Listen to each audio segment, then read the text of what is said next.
കേരളത്തിൽ ചൂട് 55 ഡിഗ്രി വരെ ഉയരും. മൊബൈൽ ഫോണുകൾ പൊട്ടിത്തെറിക്കും. കാറുകളിൽ ഫുൾ ടാങ്ക് പെട്രോൾ അടിക്കരുത് എന്നിങ്ങനെ സമൂഹ മാധ്യമങ്ങളിൽ കഴിഞ്ഞ ദിവസങ്ങളായി പ്രചരിക്കുന്ന വിവരങ്ങളിൽ കഴമ്പുണ്ടോ?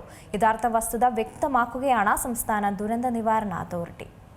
സംസ്ഥാനം കടുത്ത വേനൽ ചൂടിലൂടെയാണ് കടന്നുപോകുന്നത്. വേനൽ മഴ ലഭിക്കുന്നുണ്ടെങ്കിലും സംസ്ഥാനത്ത് പകൽ ചൂടിന് കുറവില്ല. 10 ദിവസം അമിതമായി മഴ പെയ്യാനിടയില്ലെന്നും ചൂട് പതിവിലും ഉയരുമെന്നും റിപ്പോർട്ടുകൾ പുറത്തു വന്നുകൊണ്ടിരിക്കുകയാണ്. എന്നാൽ ഇതിനിടയിൽ ചില വാട്സപ്പ് സന്ദേശങ്ങൾ മലയാളികളെ ആശങ്കപ്പെടുത്തുന്നത് കൂടിയാണ്.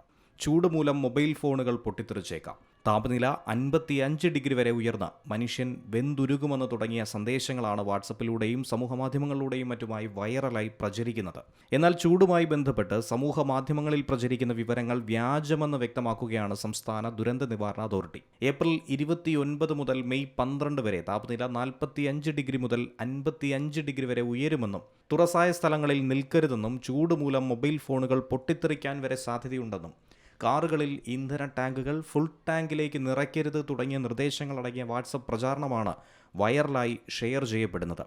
സിവിൽ ഡിഫൻസ് വകുപ്പ് എന്ന പേരിലാണ് ഈ സന്ദേശം പ്രചരിക്കുന്നത്. ഔദ്യോഗിക മുന്നറിയിപ്പ് എന്ന തരത്തിലുള്ള ഇത്തരം പ്രചാരങ്ങൾ തികച്ചും വ്യാജ പ്രചാരങ്ങളാണ്. ചൂടുമായി ബന്ധപ്പെട്ട വ്യാജ പ്രചാരണങ്ങളെ തള്ളിക്കളയണമെന്ന് ദുരന്ത നിവാരണ അതോറിറ്റി അറിയിച്ചു കഴിഞ്ഞിരിക്കുന്നു. ഔദ്യോഗിക മുന്നറിയിപ്പ് എന്ന തരത്തിലാണ് ഈ പ്രചാരണങ്ങൾ നടക്കുന്നത്. ഇത്തരം വ്യാജ പ്രചാരണങ്ങൾ ദുരന്ത നിവാരണ നിയമം അനുസരിച്ച് ശിക്ഷാർഹമാണെന്നും ദുരന്ത നിവാരണ അതോറിറ്റി വാർത്താക്കുറിപ്പിലൂടെ വ്യക്തമാക്കുകയും ചെയ്തു. ഇത്തരം വ്യാജ പ്രചാരണങ്ങളും ദുരന്ത നിവാരണ നിയമം 2005 സെക്ഷൻ 54 അനുസരിച്ച് ശിക്ഷാർഹമാണ്. കേരളത്തിൽ സിവിൽ ഡിഫൻസ് എന്നൊരു വകുപ്പ് പോലുമില്ല. കേരളത്തിലെ സിവിൽ ഡിഫൻസ് എന്നത് അഗ്നിരക്ഷാസേനയുടെ കീഴിൽ പ്രവർത്തിക്കുന്ന സന്നദ്ധ സേനയാണ്. അവർ ഒരിക്കലും ഇത്തരത്തിലൊരു മുന്നറിയിപ്പ് പുറത്തുവിടാറുമില്ല.